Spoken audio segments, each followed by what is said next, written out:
Shalom, saudara dan saudari yang terkasih dalam Tuhan kita Yesus Kristus.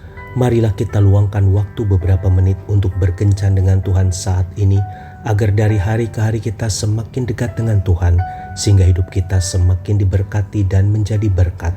Bacaan dari surat Rasul Paulus kepada jemaat di Roma, bab 12 ayat 10. Hendaklah kamu saling mengasihi sebagai saudara dan saling mendahului dalam memberi hormat. Demikianlah sabda Tuhan, syukur kepada Allah.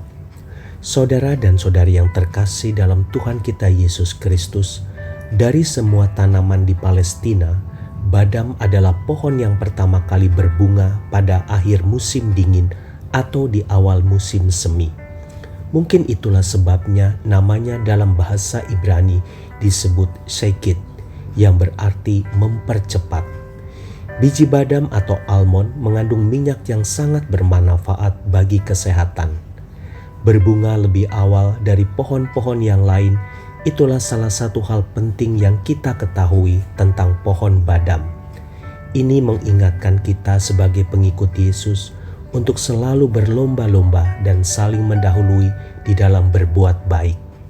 Sangatlah mudah untuk membenci ketika seseorang menyakiti hati kita. Tetapi untuk berlomba-lomba dan saling mendahului dalam berbuat baik, tidak semua orang mampu melakukannya. Seseorang berkata, kebaikan bukanlah sifat yang diturunkan, melainkan perilaku yang harus dipelajari. Mungkin selama ini kita hanya menyatakan kebaikan kepada orang-orang yang sudah berbuat baik kepada kita terlebih dahulu. Kita menunggu dan hanya menjadi penonton saja ketika orang lain berlomba-lomba berbuat baik.